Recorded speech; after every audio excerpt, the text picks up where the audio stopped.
The air in the courtroom was thick with anticipation, each breath a heavy, suffocating weight.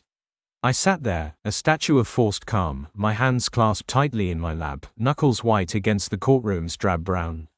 Across the aisle, she sat, my wife, Emilia, the embodiment of composed fury. Her lawyer, a shark in a tailored suit, whispered reassurances, his eyes glinting with predatory confidence. They were both so sure of themselves, so certain that they had already won. They believed they had me cornered, a defeated husband, a man broken by betrayal and now facing the prospect of losing my daughter, Lily. It had all started with subtle shifts. The late nights at work that stretched into early mornings. The detached kisses, the conversations that felt more like interrogations. There was a hollowness in her eyes when she looked at me, a coldness that made me shiver in the middle of summer. I tried to talk to her, to bridge the growing chasm between us, but each attempt was met with icy indifference or dismissive sighs. She had become a stranger in my own home. The final crack came with a phone call, a missed call from a name I didn't recognize, Marcus. A quick search revealed him, a handsome, smirking lawyer, probably about her age, the kind of guy she'd always scoffed at for being too polished, too perfect. That's when the suspicion solidified into a cold, hard truth. Emilia was having an affair. It wasn't just a fleeting infatuation, it was a carefully cultivated betrayal, a calculated dismantling of our marriage. Instead of confronting her immediately, I did something she wouldn't expect. I bought a small, inconspicuous camera, one that looked like a standard USB wall charger. I placed it in the living room, disguised among the other electronics. It was a risk, a leap into the unknown, but it was the only way I could uncover the full extent of her duplicity. For weeks, I watched. I replayed the videos in the lonely darkness of my study, each scene a fresh wound. It wasn't just the physical acts, the stolen kisses, the whispered words of affection with another man on our living room couch, but it was the casual cruelty she displayed, the utter disregard she had for our marriage, for me, that cut the deepest. She spoke of me with such venom, describing me as dull, unambitious, a burden. My heart hardened into a solid stone. The man she called Marcus was apparently everything I wasn't. And then came the bomb, a legal document delivered with the casual disdain of a supermarket flyer. She wanted a divorce. And she wasn't just asking, she was demanding full custody of Lily. The legal jargon blurred as I skimmed the pages, the underlying message crystal clear. She wanted to erase me from Lily's life. I knew then that I wouldn't just sit back and let her destroy everything. I wouldn't beg, I wouldn't plead. I would fight. I would use the truth, her own actions, to shatter her perfect charade. I had initially intended to simply use the footage as evidence in the divorce case, but her vicious attempts to take my daughter, her insistence I was an unfit father, fueled a fire in me I didn't know existed.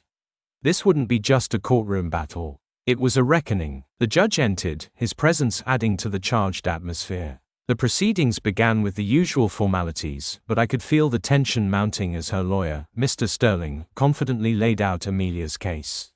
He painted me as a workaholic, emotionally unavailable, someone who put his career before his family. He carefully avoided mentioning her infidelities, presenting her as a victim of my supposed neglect. Emilia sat there, her face a mask of mournful piety, occasionally dabbing at her eyes with a handkerchief. The performance was almost flawless. When it was my turn, I stood, my voice firm, though my heart hammered against my ribs. I calmly presented my side, detailing the timeline of events, the sudden change in Emilia, her coldness. I spoke of how I had tried to fix things, how I had poured my heart out, only to be met with dismissal. The judge listened intently, his expression unreadable. Mr. Sterling, sensing an opening, launched a scathing attack, accusing me of character assassination, of trying to deflect from my own shortcomings. He scoffed, "Your Honor, he has no real evidence, only vague accusations and a desire to avoid responsibility." Emilia's eyes narrowed, a triumphant smirk playing at the corners of her lips. They thought they had me. This is where I had them. "Your Honor," I said, my voice echoing in the suddenly silent courtroom, "I do have evidence. Concrete evidence." I pulled out the small USB drive, the one containing the weeks of meticulously recorded footage. The tension in the room was so thick you could taste it. I handed it to the court clerk, who, after a moment's hesitation, inserted it into the courtroom's display system. On the large screen, the living room came to life, the familiar setting suddenly a stage for betrayal. The first clip showed Amelia and Marcus, laughing, touching, their intimacy blatant and undeniable.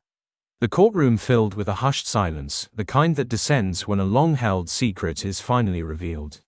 The camera didn't lie. It showed the truth I was hiding in my own heart, a truth that was now glaring in the faces of all those who were so quick to judge.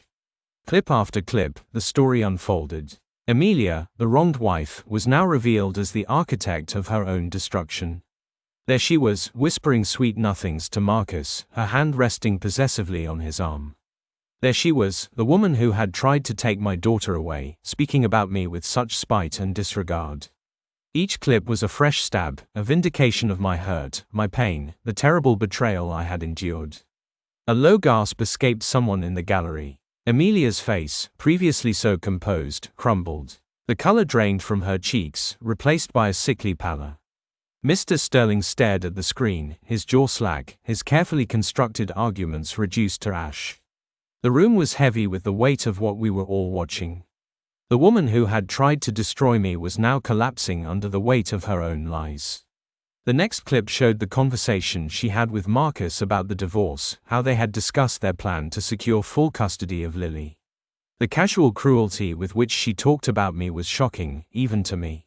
She spoke about our daughter as if she were a possession, a pawn to be used to get what she wanted. The courtroom gasped in unison. The room was a whirlwind of confused faces and hushed whispers. The judge looked shocked, the clerk's eyes were wide, and Mr. Sterling seemed like he was about to pass out. It was in that moment I looked over to Amelia. Her face was blotchy and red, her eyes wide with terror, her mouth hanging open, a silent scream forming. I had come for justice, and in that moment, I had it. The courtroom was silent, all eyes on Amelia, as the final clip played. It was a recording from a few weeks ago, the last video before I decided I had what I needed. The footage was of her, in our living room, having a particularly angry phone call with her sister. In the video, she said, "I have no idea why I married him, he's just so boring. I've never been happy with him. He's an anchor, weighing me down." She paused, letting out a sigh, before adding, "I'm glad I found Marcus, he's everything the husband is not. I deserve to be happy, even if I have to make it happen myself." The clip ended, leaving the room in stunned silence. The judge, after what seemed like an eternity, cleared his throat. I think we've seen enough." He looked at Amelia, his gaze sharp, his voice hard. "Mrs. I would be a fool to believe your testimony." Mr. Sterling sputtered, trying to regain his composure, but the damage was done. His client's carefully constructed image was shattered. The truth, ugly and undeniable, had finally emerged. The veneer of the betrayed wife was gone, leaving behind the cold, calculating woman who had almost succeeded in destroying me and tearing our family apart. The judge ordered a recess, but I didn't move, my eyes locked on Amelia. I watched as she tried to speak, to deny the evidence, but the words died on her lips. Her eyes, once so full of disdain, were now pools of raw fear. She was no longer the confident woman I had married. She was exposed, stripped bare, the embodiment of betrayal. When the session resumed, it was a formality. Mr. Sterling, his tail between his legs, withdrew his client's demand for full custody. The judge, his expression stern, granted me primary custody of Lily. The divorce was finalized, with Amelia getting very little. I had won. As I left the courtroom, I felt a sense of profound relief, a catharsis that was both bitter and sweet. I had endured the worst kind of betrayal, had been subjected to unimaginable cruelty, but I had not let it break me. Instead, I had used the truth to expose her lies, to reclaim my life, and most importantly, to protect my daughter. That evening, Lily was waiting for me with a huge hug. I held her close, feeling her small body against mine, a wave of love washing over me.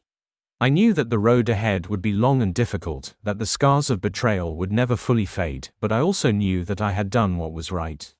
I had fought for my daughter, for myself, and I had won. I walked forward, Lily in my hand, the future uncertain, yet hopeful. The courtroom was a distant memory, the echoes of the shocking reveal fading into the past. And in its place was the promise of a new beginning. A life without her.